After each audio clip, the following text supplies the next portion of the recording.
खबरें दिन भर में आप सभी का खैर मकदम है। आइए नजर डालते हैं दिन भर की तमाम बड़ी और अहम खबरों पर नजर। उत्तर प्रदेश समेत उत्तराखंड, पंजाब, गोवा, मणिपुर असेंबली इंतखाबात के लिए वोटों की गिनती का अमल मुकम्मल होने के बाद तमाम रियासतों की वोटिंगों की गिनती 10 मार्च यानी आज सुबह 8 बजे एक साथ शुरू हुई। इसके लिए इलेक्शन कमीशन ने वोटों की गिनती के लिए तैयारियां मुकम्मल कर ली हैं। एनडीटीवी की एक रिपोर्ट के मुताबिक वाराणसी के एक एहलकार को तरतीबी ईवीएम को नकल व हमल में क़वाइद की मुबैना खिलाफ वर्जी पर मुअत्तल कर दिया जाएगा।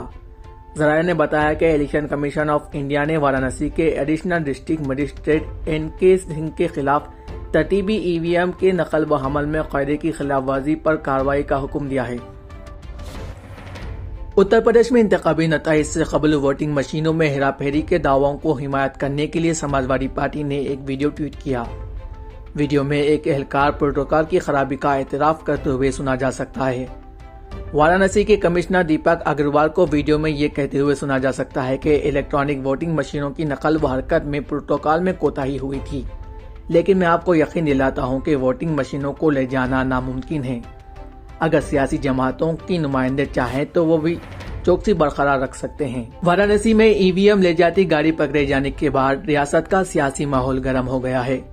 पार्टी सरबराह अखिलेश यादव की अपील के बाद कारकुनों ने शब से ही रियासत भर के स्ट्रांग रूम की घेराबंदी शुरू कर दी है। अचानक डे नाइट शिफ्ट में ईवीएम की निगरानी करने की कारकुनान में तादाद बढ़ चुकी है। मुंबई पुलिस ने बीजेपी लीडर देवेंद्र फडणवीस और पार्टी के दीगर लीडरों को उस वक्त हिरासत में लिया था जब वो 9 मार्च को रियासती वजीर नवाब मलिक का इस्तीफा का मुतालिबा करते हुए एहतजाजी मार्च कर रहे थे। नवाब मलिक दाऊद इब्राहिम की मनी लॉन्ड्रिंग केस के ताल्लुक एक केस के सिलसिले में ज़ेरे हिरासत है।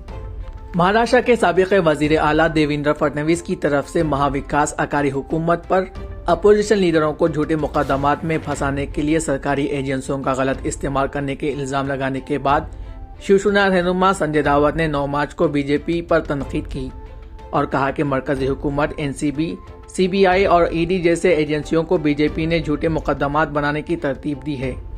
महाराष्ट्र में कभी भी किसी के खिलाफ झूठे मुकदमे दर्ज नहीं किए जाते हैं। एनसीबी, सीबीआई और ईडी जैसे कौमी एजेंसियां बीजेपी से तरतीब हासिल करती है।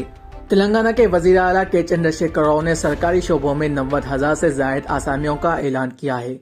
इनमें से 95% पोस्टों पर तेलंगाना के मुकामी लोगों का कब्जा है।